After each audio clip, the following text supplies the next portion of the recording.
नमस्कार प्यारे साथियों, मैं मोनू चौधरी। ज्योग्राफी की इस ऑनलाइन जर्नी में आपका हार्दिक स्वागत है। क्लास 11th की ज्योग्राफी को पढ़ते हुए हम आगे बढ़ रहे थे और हमारी पुस्तक चल रही थी भौतिक भूगोल के मूल सिद्धांत।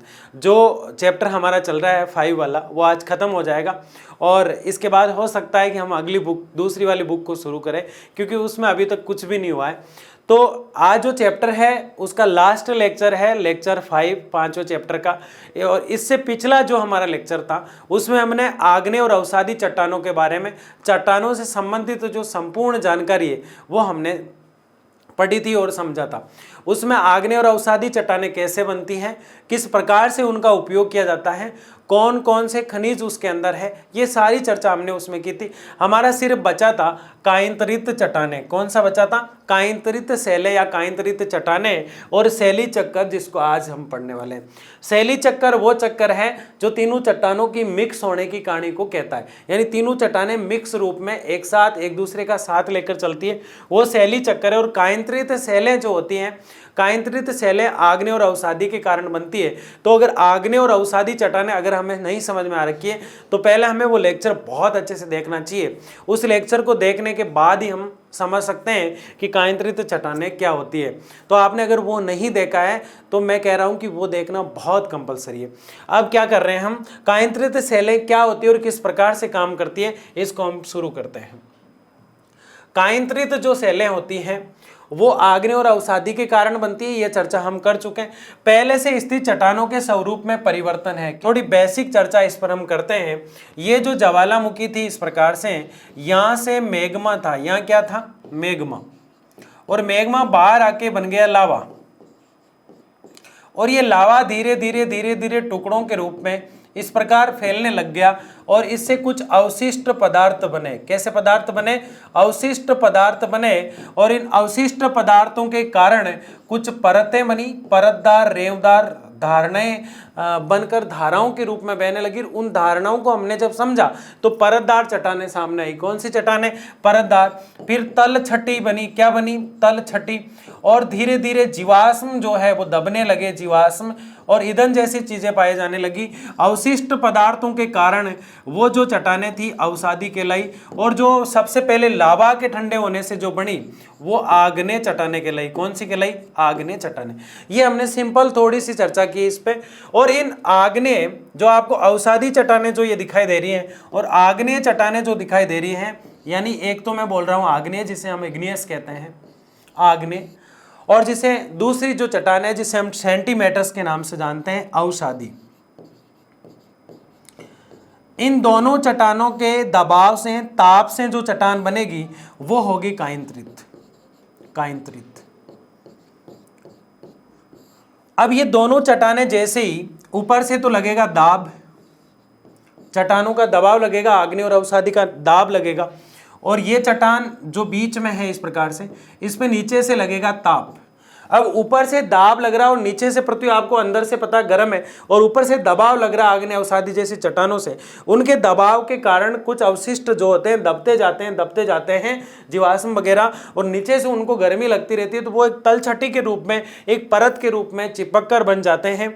और धीरे धीरे वो उनकी काया परिवर्तित हो जाती है। हमने कहा था कायांतरित हो जाते हैं, रूपांतरित हो जाते हैं, और फिर उनसे जो चट्टानें बनती है वो कायांतरित चट्टानें बनती है। कौन सी बनती है? कायांतरित। इसको रूपांतरित भी कहते हैं। और इससे जो हमने बात की थी, संगमरमर निकलता है। क्या निकलता है? मरमर, संगमरमर निकलता है ना। बेचारा इतना रूप परिवर्तन हो गया कि इससे चीजें भी मरी मरी निकल रही है। कौन निकल रहा है? संगमरमर। देखो आग्नेय के अंदर क्या निकल रहा था? आग्नेय के अंदर ग्रेनाइट निकल रहा था जो ग्रे कलर का दिखाई देता है। आग्नेय के अंदर जो है बेसाल्ट निकल रहा था जो काले कलर का दिखाई दे रहा। अवसादी में क्या निकल रहा था? अवसादी के अंदर भी बहुत प्यारी प्यारी चूना पत्थर निकल रहा था। उसके अलावा चोक जिसे हम पढ़ाते थे वो निकलता था। लेकिन इससे क्या निकल रहा है? इससे संगमरमर निकल रहा है। क्या निकल रहा है? संगमरमर। आग्नेय चट्टानें कैसे बनी थी? आग के कारण बनी थी। यानी आग जो मैग्मा जो है बाहर निकला पड़ती से लावे के रूप में ठंडा हुआ, और उससे जो धीरे धीरे ठंडा होने पर जो चट्टान बनी वो आग्नेय बनी। और वो सबकी पिता है, सबकी जनक है, सारी चट्टानें उससे ही बनती है। उसके जो टुकड़े थे, उसके जो अवशिष्ट थे, जो फैल फैल के अपर्दन के कारण एक जगह एक साथ हो गए, निक्षेपित हो गए। क्या हो गए? अपर्दन के कारण चल चल के टुकड़े जो है एक स्थान पर निक्षेपित विक्षेपित यानी इकट्ठे हो गए और उनसे जो चट्टानें बनी वो अवसादी बनी, अवशिष्ट के कारण अवसादी कहलाई। ये इंग्लिश में जो आग्नेय है इग्नियस कहलाती है, जबकि अवसादी जो है उसको सेंटीमीटर्स के नाम से जानते हैं। तो मेडाफार्टस जो अब हम पढ़ने वाले हैं कायंत्रित चट्टानें, ये कायंत्रित जो चट्टानें हैं दोनों चट्टानों के दबाव के कारण बनी। किसके कारण बनी? दोनों चट्टानों के। तो आज इस पे चर्चा हम कर रहे हैं। पहले से स्थित चट्टानों के स्वरूप में परिवर्तन होने से कायंत्रित चट्टानें बनती है। देखा, पहले जो ये चट्टान थी आग्नेय और अवसादी, इनका रूप बदल गया, वही कायंत्रित है। रूप में परिवर्तित यानी रूपांतरित और कायांतरित, है ना, समझ रहे हैं आप बात को।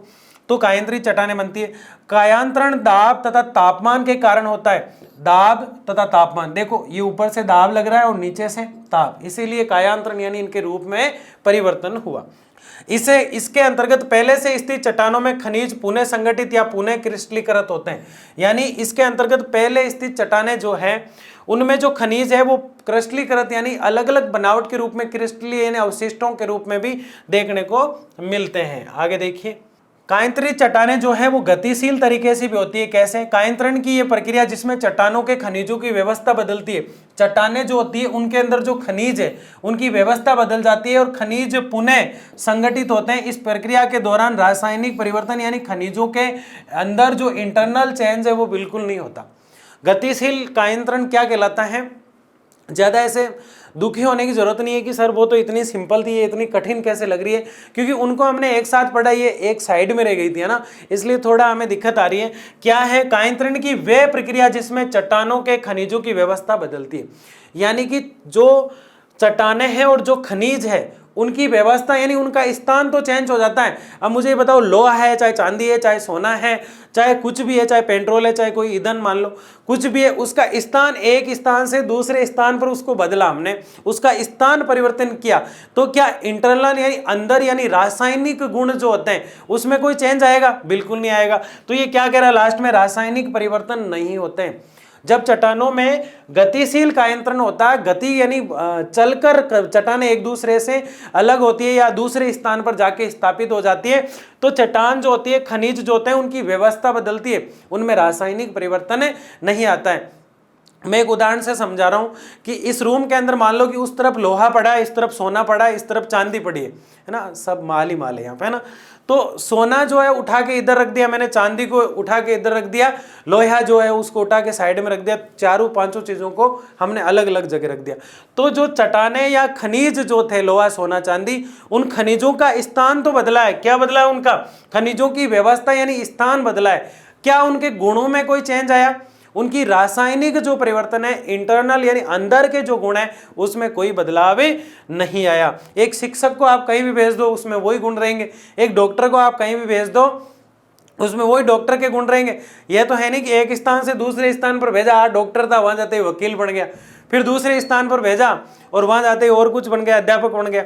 तो ऐसा नहीं होता है। खनिज और जो संसाधन होते हैं, चट्टानें जो खनिज होते हैं, उनको स्थान परिवर्तित करने पर रूपांतरित नाम हो जाता है उनका, कायंत्रित नाम यानी चट्टानों में गिनने लग जाते हैं उनको, लेकिन उनमें रासायनिक परिवर्तन नहीं होता।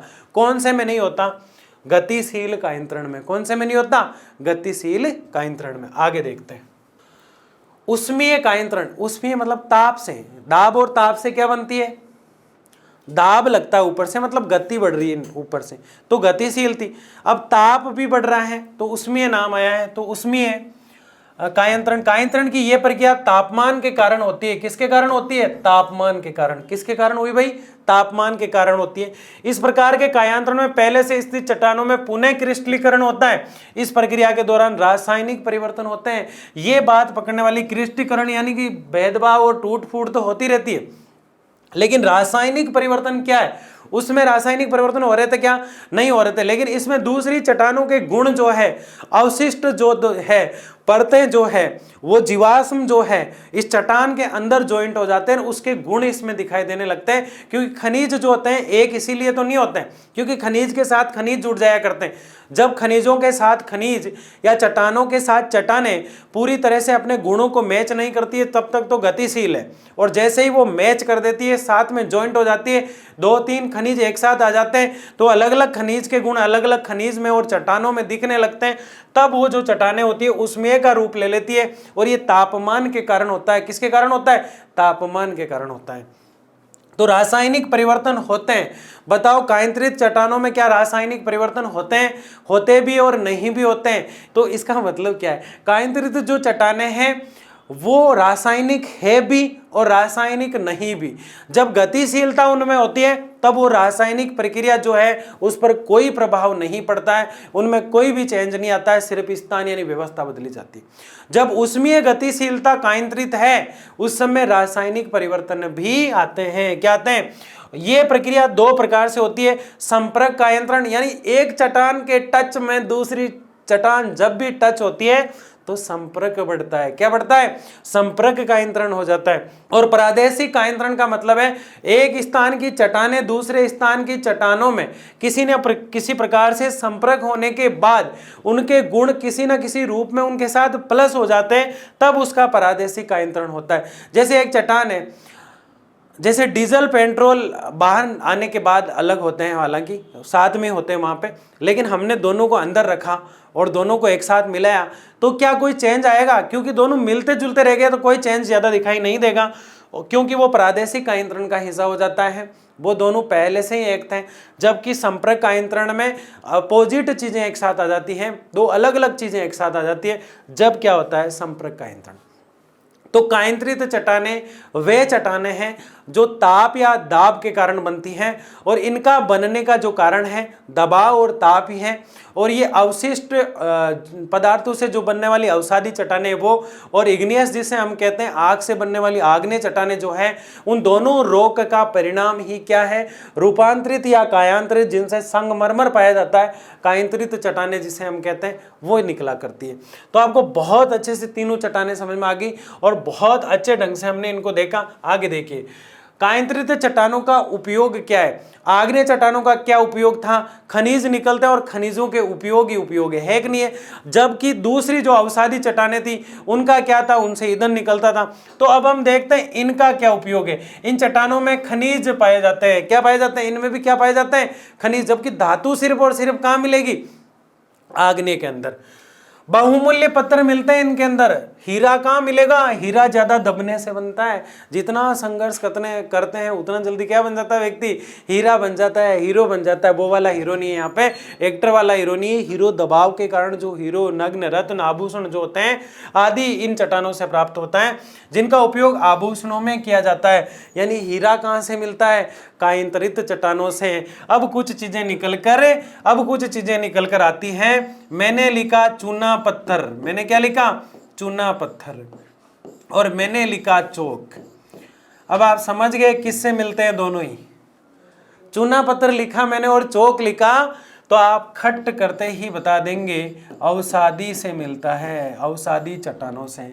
अब मैंने लिखा बेसाल्ट। क्या लिखा मैंने? काला काला, बेसाल्ट काला होता है।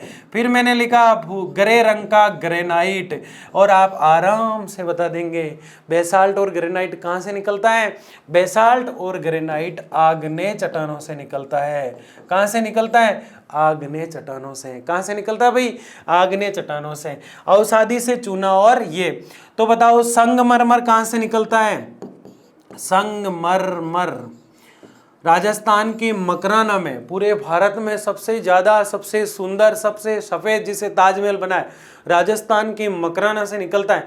इसके अलावा जयपुर, राजस्थान का जो जयपुर है वहाँ काला संगमरमर निकलता है। उसको बेसाल्ट नहीं कहेंगे हम, काला संगमरमर। बेसाल्ट तो वो है जो सड़कों वड़कों में काम आया करता है ना। तो संगमरमर जो है बहुत महत्वपूर्ण चीज है। और ये भी कहाँ से? कायांतरित से। देखो संगमरमर आदि चट्टानों का उपयोग भवन निर्माण में होता है। और हीरा कहाँ से निकला है? कायांतरित से। किससे निकला है भाई? कायांतरित से। ये देखो बहुत आसान है ना।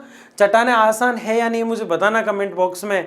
पूरा वीडियो देख लेते हो लेकिन कमेंट और लाइक शेयर सब्सक्राइब नहीं करते हो, बिल्कुल अच्छा नहीं लगता है। पता ही नहीं चलता है कि बच्चा क्या समझ पा रहा है क्या नहीं पा रहा है, इसलिए कमेंट जरूर करें आप। तो कायांतरित चट्टानें जो है वो हमने देखा कि संगमरमर हीरा जो है वो कायांतरित से निकलता है। आग्नेय चट्टानें सबकी जनक है। कायंत्रित चट्टानें सबसे मजबूत है, अवसादी चट्टानें सबसे कमजोर है। कुछ फैक्ट जो होते हैं आप लिख लेना साइड में ना। संगमरमर आदि चट्टानों का उपयोग भवन निर्माण, सजावट की सामग्री में किया जाता है। ग्रेफाइट का उपयोग पेंसिल बनाने में किया जाता है। मैंने शुरू में जब खनिज और सेल शुरू किए थे, जब मैंने कहा था कि आपके घर के अंदर भी खनिजों का यूज होता है, जिस पेंसिल का आप प्रयोग करते हैं वो ग्रेफाइट से बनी है।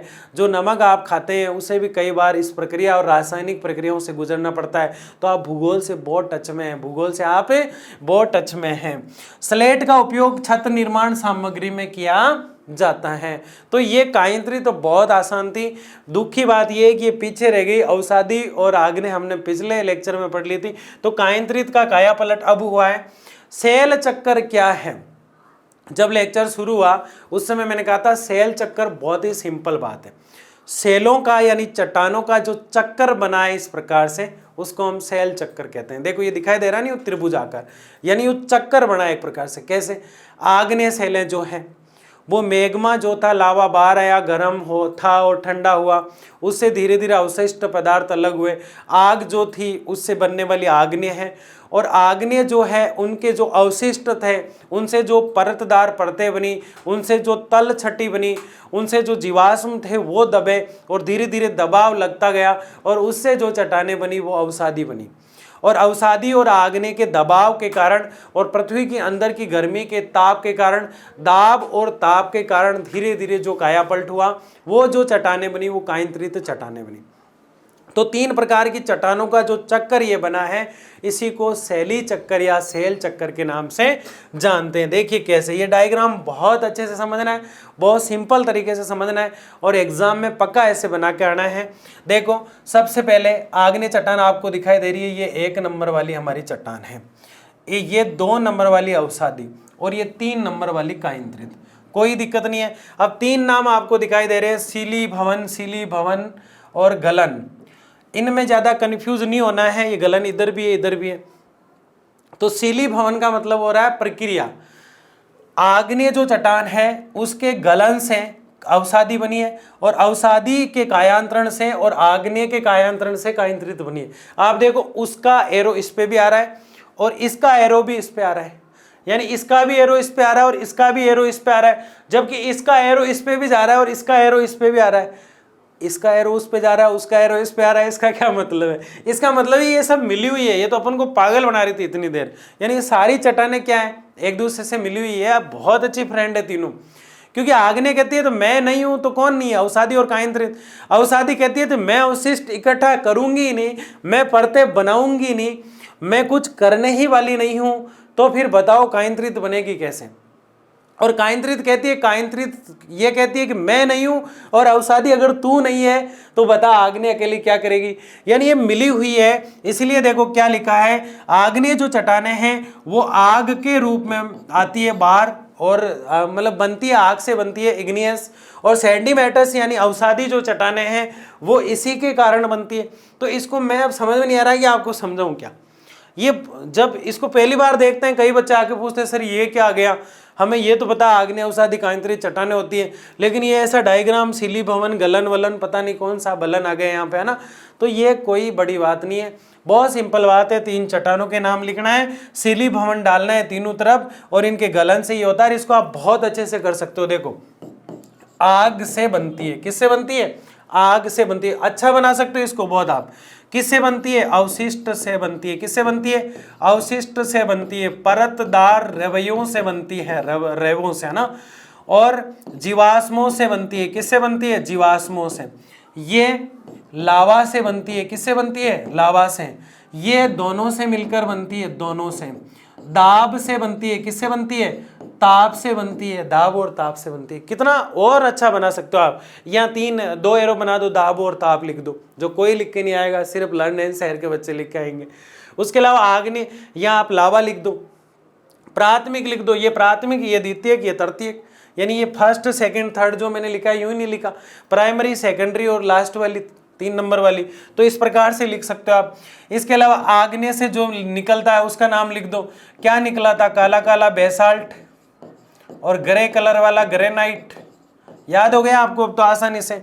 अवसाद क्या क्या निकले थे? चूना पत्थर निकला था, चूना पत्थर, और क्या निकला था? चोक निकली थी, ये यहां से निकला था। इसमें क्या निकला था? इसमें संगमरमर निकला था, संगमरमर, बहुत ही सिंपल। और क्या निकला था? हीरा निकला था इससे, ठीक है, ये हीरा। तो ये संगमरमर, हीरा, ये सब यहां से निकला था। तो ये इस प्रकार से चट्टानों का निर्माण होता है। मेरे हिसाब से जिसने पिछला लेक्चर 4 लेक्चर जो था 4 नंबर का और ये 5 वाला लेक्चर पढ़ लिया, वो जिंदगी में लाइफ में कभी भी चट्टानों और सेलों का क्वेश्चन जो होगा उसमें इतना बेहतरीन ढंग से करके आएगा जितना किसी ने नहीं किया। अब जो देख रहा है यहाँ तक वीडियो को, उसको 100% कमेंट करना है कि सर चट्टानें समझ में आ गई, तभी मुझे लगेगा कि हाँ वास्तव में सही ढंग से चल रहे हैं। नहीं तो और अच्छे तरीके से हम पढ़ाने का प्रयास करेंगे। लेकिन चट्टानें जो हैं उनका क्वेश्चन 100% पूछा जाता है, और जो खनिज और सेलें जिसको नहीं आती उसको 12th में बहुत ज़्यादा दिक्कत आ जाती है। तो ये सैली चक्कर था जिसको हमने अच्छे से देख लिया। और सैली चक्कर जो है वो वास्तव में बहुत मायने रखता है, क्योंकि सैली चक्कर इस पूरे चैप्टर का जो निचोड़ है वो है। तो ये जो चैप्टर था 5, ये खनिज और सेलों पर टिका हुआ था। खनिज किस प्रकार से बने होते हैं, सेलें किस प्रकार से बनी होती है। पहले तो हमने खनिजों में देखा, खनिज मिले हुए होते हैं, एक दूसरे से जुड़े हुए होते हैं, इस प्रकार से पाए जाते हैं। फिर इस पूरे चैप्टर में मैंने ये देखा कि वास्तव में जिसने ज्वालामुखी और जिसने भूकंप पढ़ रखा है वो काफ़ी कनेक्ट हो पा रहा है इस चैप्टर से। इसका क्या कारण है? क्योंकि ये जो सेलें बनना शुरू हुई ज्वालामुखी के कारण शुरू हुई है। यानी आग्नेय चट्टान कहती है कि मेरी माँ जो है वो ज्वालामुखी है, और मैं आग्नेय चट्टान, यानी मैं आग्नेय चट्टान कहती है कि मैं जो हूँ अवसादी और कायंत्रित का जनक हूँ। अवसादी कहती है कि मेरे बगैर कायंत्रित नहीं बन सकती। तो ये टॉपिक ज्योग्राफी में जो है सारे एक दूसरे से जुड़े हुए हैं। और 11th वाले बच्चों को मैं खास बात ये कहना चाहता हूँ, 11th की जो ज्योग्राफी है, क्लास 1 से लेके 12 तक हम जितनी भी ज्योग्राफी पढ़ते हैं, जितना भी भूगोल पढ़ते हैं, जितना आपको समझने को और पढ़ने को जो मिलता है ज्योग्राफी के अंदर, वो 11th में मिलता है। आईएएस के जो बच्चे तैयारी करते हैं, आरएस की जो बच्चे तैयारी करते हैं, एमपीएस की जो बच्चे तैयारी करते हैं, बड़ी बड़ी आईपीएस जैसी, यूपीएससी जैसी बच्चे जो तैयारी करते हैं, वो 11th की ज्योग्राफी को उठाया करते हैं। तो ये वीडियो वो लोग भी देखते हैं तो आपके लिए तो बहुत अच्छी बात है कि आपको बहुत अच्छे ढंग से देखना चाहिए। जिसने 11th में और 12th में अच्छे से पढ़ लिया ना, वो लाइफ में यूपीएससी, उसको कभी भी यूपीएससी जो है उससे खुद घबराएगी, वो कभी नहीं घबराएगा, उससे जाके टकराएगा सीधा सीधा। तो मस्त तरीके से इस चैप्टर को हमने पढ़ा, शानदार तरीके से पढ़ा। अब कमेंट में मुझे ये बताइए कि आपको आगे क्या पढ़ना है, और कमेंट जो आप करते हैं मैं देखता हूँ और बहुत अच्छे से देखता हूँ। आपकी जो भी समस्या होती है उसका समाधान ढूंढा जाता है। तो ये चीज़ें हमने देखी सैली चक्कर में, और अच्छे से हमने पढ़ा। चट्टानें निरंतर अपने स्वरूप में परिवर्तन करती है कि नहीं करती है? छोटी छोटी चीजें देख लो। आग्नेय चट्टानें, प्राथमिक चट्टानें, बिल्कुल आग्नेय चट्टानें क्या थी? प्राथमिक चट्टानें थी। सबसे पहले वही बनी, बताओ सेकेंडरी कौन सी थी? प्राइमरी ये है तो सेकेंडरी अवसादी। अन्य चट्टानों का निर्माण होता है शिलीभवन कायांतरण, चट्टानों के पिघलने से उनके प्रकार में परिवर्तन आता है। अतः सैल चल की प्रक्रिया निरंतर पृथ्वी पर चलती रहती है। यानी सैलों का जो चक्कर है वो निरंतर चलता रहता है, चेंज होता रहता है, बदलाव होता रहता है, और इनमें काफ़ी परिवर्तन आते हैं। तो सैलें बदलती रहती है, बहुत अच्छी बात है। हमने आसानी से मस्त तरीके से पढ़ लिया। बहुत बहुत धन्यवाद।